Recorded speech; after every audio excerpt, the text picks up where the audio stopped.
बंद कर कि बंद कर। बरोट राजमहल की चर्चा केवल देश में ही नहीं विदेशों में भी होती थी। बरोट का भव्य महल अपनी वास्तुकला और उस पर की गई नक्काशी के लिए प्रख्यात था। इस महल का नाम और इसके राज्य की भव्य इमारत का नाम इतिहास के पन्नों में दर्ज था। आज तक ऐसी कोई इमारत नहीं बनी थी जो इतनी खूबसूरत हो। उसके झूमर में असल के रत्नों का इतना प्रकाश था कि वहां कभी मोमबत्ती या दिए की जरूरत ही नहीं हुई। दूर दूर से लोग बस महल की एक झलक देखने के लिए आया करते थे। इस महल की आवभगत ने कभी किसी को निराश नहीं किया। आज 19वीं सदी में पहुंचकर भी महल अपनी महानता और अपनी सुंदरता के लिए चर्चा में बना हुआ है। कच्छ के इस बरोट राज्य में कुछ भी सामान्य नहीं था। महल का हर कमरा, हर दीवार जैसे किसी बड़े राज को छिपाने की कोशिश कर रही थी। ऐसा बहुत कुछ था राज्य में जिसके बारे में कुछ लोगों ने सुना था और शायद कुछ ने देखा भी था। बाहर से एक आदर, सम्मान, दान, पुण्य की चादर ओढ़े वहां का घराना अंदर से काफी कुछ ऐसा भी कर रहा था जिसकी चर्चा कभी नहीं हुई या बाहर नहीं आ पाई। राजा दिग्विजय बरोट ने अपने बड़े भाई की आकस्मिक मृत्यु के बाद ये पूरा राज्य अकेले संभाला था। उन्होंने अपने पिता और भाई के जाने के बाद राज्य के बहुत सारे नियम बदल दिए थे। ऐसा कहा जाता है कि उनको किसी की भी गलतियां बिल्कुल भी बर्दाश्त नहीं थी और राज्य में गलती की सजा केवल और केवल सजाए मौत थी। आज भी राज्य में किसी को ये सजा मिलने जा रही थी। आज भी राजा ने एक ऐसा फैसला लिया था जिसको सुनकर मंत्री, सेनापति सब आश्चर्यचकित थे। दिग्विजय ने महल के किसी खास सदस्य को रास्ते से हटाने का निर्णय लिया था और इस काम के लिए उसने अपने 4 होनहार और भरोसेमंद सैनिकों को महल में आने का आदेश भिजवाया था। चारों सैनिक राजा के आदेश का पालन कर महल पहुंचते हैं और राजा उनको कहता है, एक महत्वपूर्ण काम है जो तुम लोगों को सौंप रहा हूं। सब एक दूसरे को देखने लगते हैं और उनमें से एक सैनिक, जिसकी एक आंख में काली पट्टी होती है, वो कहता है, कैसा काम महाराज। इसके बाद राजा ने अपना हुक्म जाहिर किया। सारे सैनिक एक दूसरे की ओर थोड़ा सा हैरानी से देखने लगते हैं। कहा जाता है कि कच्छ राज्य के उत्तरी भाग में एक उजाड़ जंगल था जहां कोई आता जाता नहीं था। इतिहास की माने तो वहां केवल राजा के दरबार से निकली हुई रद्दी ही नहीं फेंकी जाती थी, बल्कि बहुत कुछ ऐसा भी होता था जो रद्दी की आड़ में कुछ और ही था। दिग्विजय की जिन जिन राज्यों से दुश्मनी थी, उसने उनके खास खास लोगों को इस जंगल में नरभक्षियों के लिए छोड़ा था। दिग्विजय तीनों से ऊंचे स्वर में कहता है, तो तुम ये काम कर पाओगे या नहीं। राजा की बात को मना करना मौत को बुलाने के समान था। किसी की इतनी औकात नहीं थी कि राजा को मना करता, तो सबने एक साथ राजा की आज्ञा में हामी भरी। सैनिकों को रात को महल में ही रुकने को कहा गया और महामंत्री और सेनापति राजा के साथ एक गुप्त योजना बनाने लगे। सैनिक भी हैरान थे कि आज महाराज किसको भूत जंगल में छुड़वाना चाहते हैं, जिसकी उपस्थिति को इतना गुप्त रखा जा रहा है। और फिर रात होते ही महल में एकदम सुनसानी छा गई और चारों सैनिकों को आंखों में पट्टी बांधे एक कमरे में लेकर जाया गया और कहा गया, बिस्तर में पड़ी बोरी को लेकर चलो। सैनिकों ने बिस्तर से बोरी उठाई और उठाते ही उनको एहसास हुआ कि ये किसी खास का कमरा है।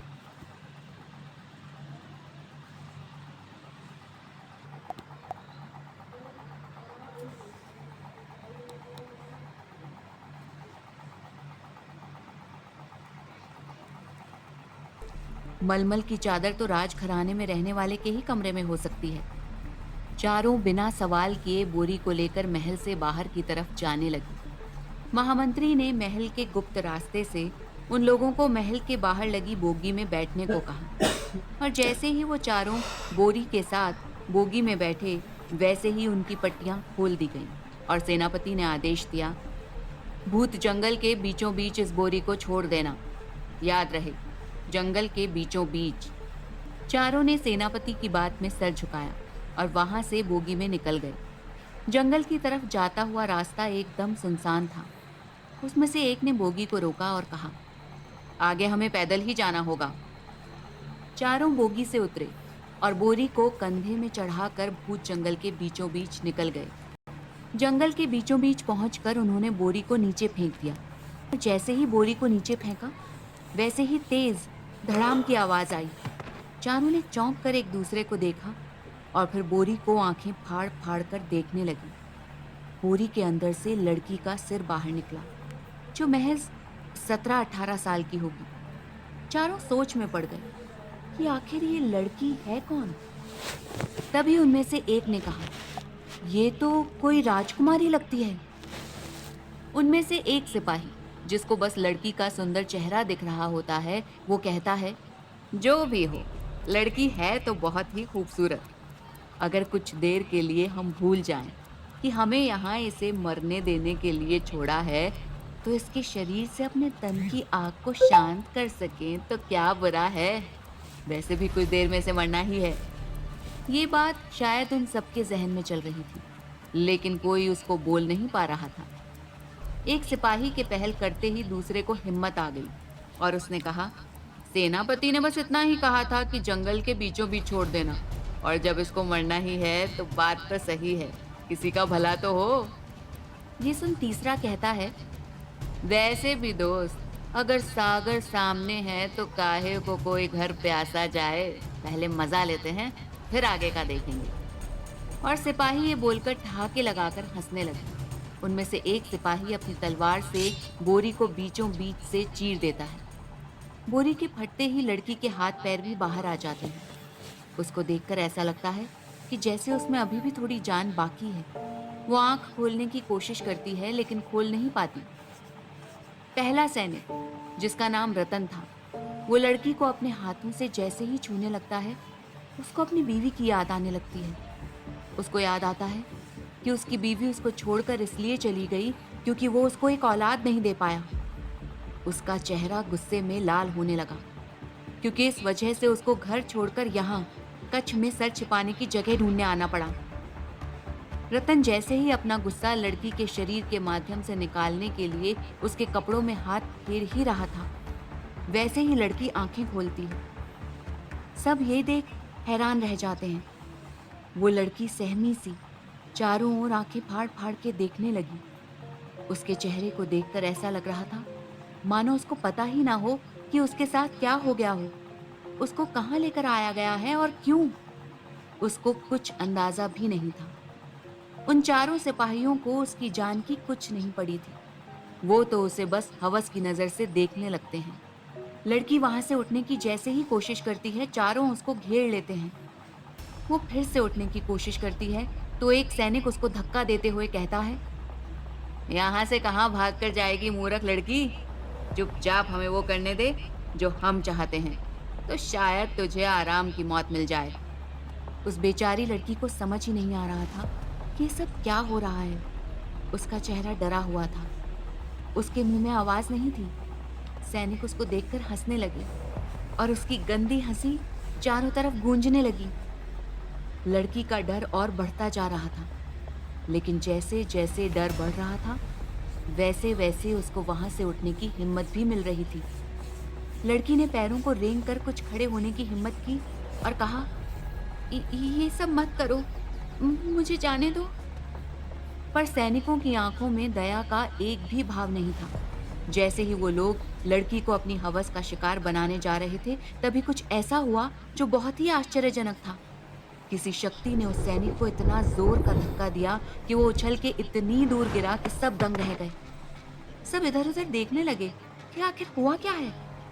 कोई कुछ समझ पाता कि एक और सैनिक की बहुत ही बुरे हाल में मौत हो गई। उसकी आंखें वैसी थीं जैसे किसी हैवान को देखकर किसी की हो जाती हैं। इस हादसे से बाकी के दोनों सैनिक बुरी तरह डर गए थे। पहले सैनिक ने फिर लड़की के पास जैसे ही जाने की कोशिश की, वो अचानक से हवा में गायब हो गया और फिर उसके शरीर के बिखरे हुए टुकड़े ही दिख पाए। लड़की ये सब सुनकर खुद हैरान थी और डर भी गई थी। बाकी दोनों सैनिकों को जब लगा कि अब उनके पास जान बचाने का कोई चारा नहीं है, तो दोनों ने उसके आगे घुटने टेक दिए और हाथ जोड़कर कहा, कृपया हमारी जान बख्श दो। हम दोनों आपको कोई नुकसान नहीं पहुंचाना चाहते थे। कृपया हमें क्षमा करें। हम तो बस राजा की आज्ञा का पालन कर रहे थे। लड़की ने मासूमी से पूछा, मैं कहाँ हूँ? एक सैनिक ने बताया, तुम भूत जंगल में हो। अब हमें जाने दो। हमने तो बस राजा की बात का पालन किया है। ये सुनते ही वो लड़की एकदम हैरान हो गई। ऐसा लगा कि जैसे उसके पैरों तले जमीन खिसक गई हो। वो बोली, आखिर चाचा मुझे क्यों मारना चाहते हैं? मैंने ऐसा क्या किया है? सैनिक ये बात सुनकर एकदम दंग थे। उन्होंने उस लड़की को आज से पहले कभी महल में नहीं देखा था। दोनों वहां से भागने की जैसे ही कोशिश करते हैं, तभी लकड़ी की दो डालें उनके आर पार हो जाती हैं और एक भयानक आवाज आती है, मेरे गुस्से को जगाने वाले की केवल एक सजा है, सजाए मौत। आखिर यह आवाज किसकी थी? कौन है ये साया जिसने सैनिकों पर हमला किया? कौन है ये मासूम लड़की? जानने के लिए सुनते रहिए ये कहानी सिर्फ पॉकेट एफएम पर।